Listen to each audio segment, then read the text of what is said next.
I participated in my first bouldering competition last weekend, and it was so much fun that I had to share with you. Let's get started with the competition, but first, here's an introduction to everyone on my team. You've got me, of course. I'm Sarah, and I prefer static climbing, so that's where Static Sarah comes in. Josh, he loves jumping, and you can tell he's so tall. He's 6'3", so jumping is really something that he enjoys, and that's why we call him Jumpy Josh. And then there's Meg. She calls herself Mediocre Meg, but she's way better than mediocre. Let me tell you how this competition works. You start just like you would bouldering. You start both hands on whatever the beginning hold is and get your feet up before you can start moving. You'll see on these climbs there's a little piece of tape that's about halfway up the climb. You get half points for the climb if you reach that point. And the control, all you have to do is touch your hand on it for at least 2 seconds. So now that we know how this competition works, let's get started.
for watching round 1. I hope you are enjoying it and that you'll continue to watch round 2.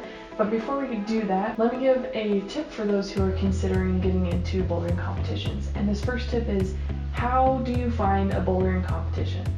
The best way to do this is go to gyms near you that have bouldering and ask the people there, ask them when they're going to have their next gym competition.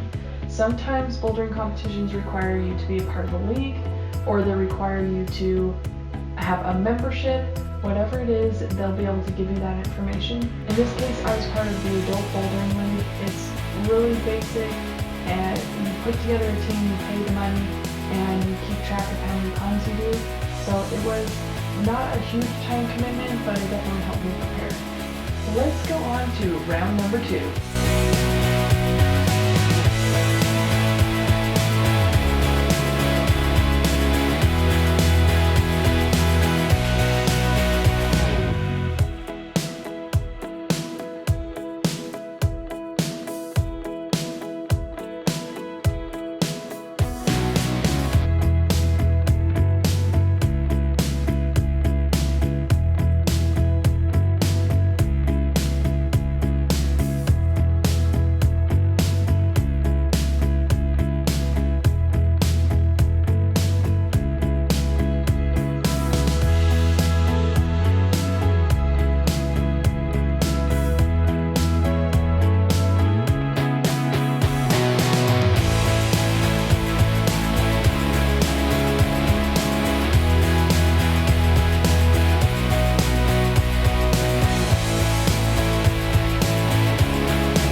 Okay, this round was so fun. I hope you enjoyed it as much as you did. Although I know you couldn't enjoy it as much as I did because I was actually climbing compared to you watching. Now's for my next tip. So you know how to find a bouldering competition near you and you know how to sign up for it. What should you do to prepare?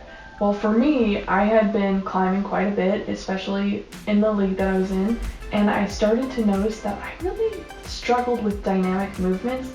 I didn't enjoy jumping, and to be honest, I still don't enjoy jumping, but I spent the time leading up to the competition doing more dynamic movements because, as I mentioned earlier, I prefer static. It's just more comfortable than jumping. So that's something that you can do, is identify what you struggle with and then to work on that weakness so that when it comes to a competition, you'll be prepared for whatever kind of routes there are. Hopefully that was a helpful tip. Of course, you've got another one coming to you in this final round, so stay tuned and enjoy the final round.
Alright, what a way to finish it, right? Wasn't that float climb look fun?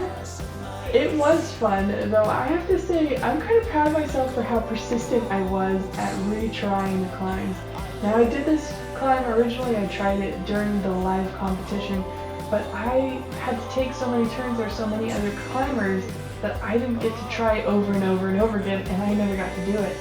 But in this one, I learned to rock my hips for that jump, and that was really helpful in this game. I know you're here for that final tip, so here it is.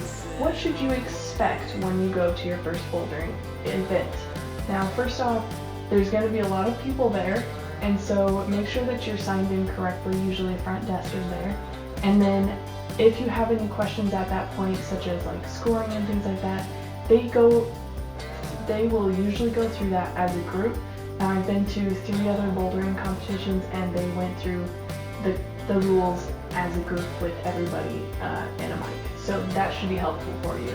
And they'll walk you through scoring, appropriate starting points, and things like that. Now, something that is a little bit different from competition to competition is whether or not multiple people are climbing at a time, or you may be climbing with a judge who's looking at you and making sure you're doing all the climbs correctly, or sometimes you actually climb and score yourself, so they hope that you're being honest in those situations. So whatever it is, I promise it's not that difficult to catch on to, and if you bring a friend, it'll be a lot easier because then you don't have to worry about being the only one who doesn't know what's going on, right? Thank you so much for watching. I hope you enjoyed this bouldering competition, and if you did, let me know. I'd be happy to make more like this. It was really fun to make. It was really fun to do the climbs, of course, but it was also fun to do editing. So be sure to let me know by liking and subscribing to this video, and comment below with any recommendations you have. I am new to this video making thing, so feedback would be great. I'd really appreciate it. Thank you so much, and have a great climb.